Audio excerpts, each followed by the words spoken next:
सोट हूँ बाबा के समझायो आई तो हूँ मीरा सां जड़ो कॾहिं भी न कंदो ऐं तोखे भी समझाया थी त तू मीरा सां जड़ो न कजाए।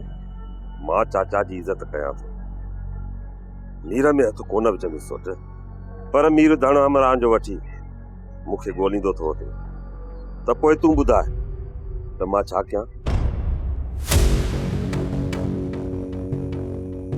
वक्त सही सही ॿुधा छा कयो आहे मीर?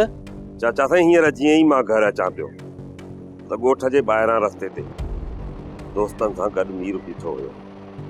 जीअं ई हुननि जी मुंहिंजे मथां नज़र पई त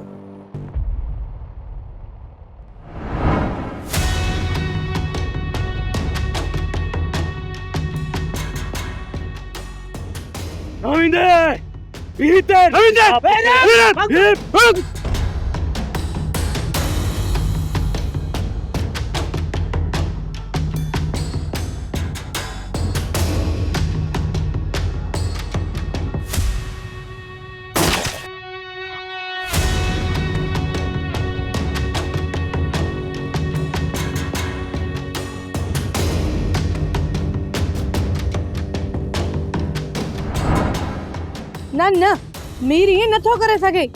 मूंखे ख़बर आहे त मुंहिंजी ज़बान मथां तोखे कॾहिं बि एतबार कोन ईंदो राणी। चाचा साईं तव्हां अचो मूंसां त मां थो तव्हांखे हली ॾेखारियां त हू अञा घणो परे कोन विया हूंदा। अचो। जे इहे कमीणा ॻोठ जे ॿाहिरां बीठा आहिनि न ज़िंदा कोन छॾींदोसां। हल वक्त हल ॾेखार मूंखे। बाबा मुंहिंजी ॻाल्हि त ॿुध। अम्मा हथ कढ। जेके कमीणा हला करे असांजे दर ते वेहणा आया उन्हनि खे छॾे जूं। वक्त हल। बाबा बाबा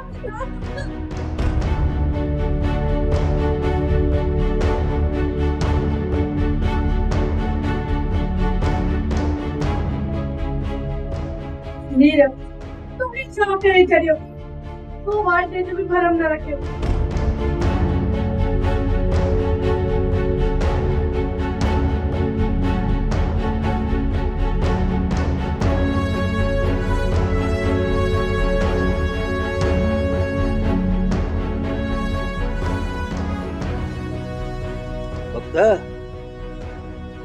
ॿीहर जे ॻोठ जे ॿाहिरां इहे अचनि त सहकंदो ची मूंखे न ॿुधाइजांइ।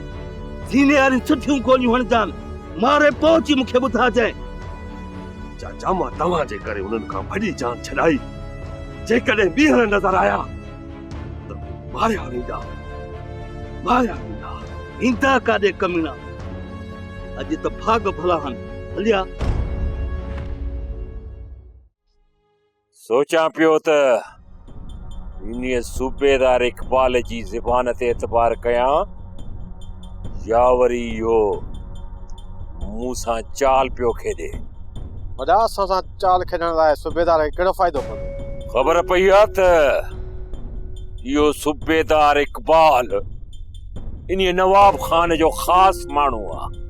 जेकॾहिं इहा हक़ीक़त आहे त पोइ इहो सूबेदार मूंखे ऐं सिजावल खे मूंसां विढ़ाइण थो चाहे।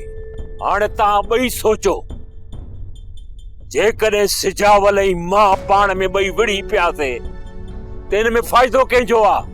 हा वॾा, इहो फ़ाइदो त सिधो नवाब खान खे पवंदो। हिन वक़्तु इहो जेको नवाब खान आहे न, पंहिंजी शैताननि चालनि सां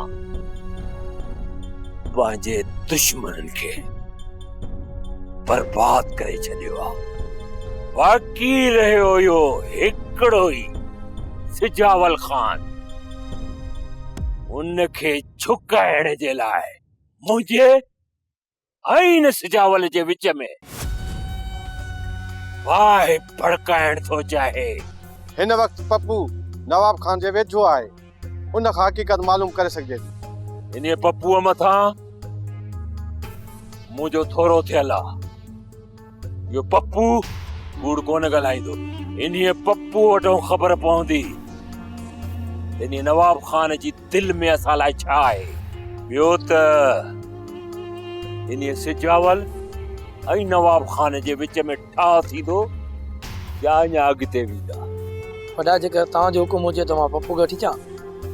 जेकॾहिं पप्पूअ खे असां उतां वठी आयासीं त पोइ उन नवाब खान जो सिधो सौ छप मुंह ते पवंदो। ॻोठ जे ॿाहिरों बीहो, जेकॾहिं तव्हांखे उते पप्पू मिले त उनखे वठी अचिजो। पर यादि रखो, ॻोठ जे अंदरि न वञिजो नवाब खान जे। सोप सीरियल तकरार तमाम एपिसोड ॾिसो हाणे HD क्वालिटी में। विजिट कयो असांजो YouTube channel Sindh TV HD drama. Subscribe कयो असांजो official YouTube channel Sindh TV HD drama ऐं वधीक अपडेट लाइ बेल आइकन खे क्लिक करियो।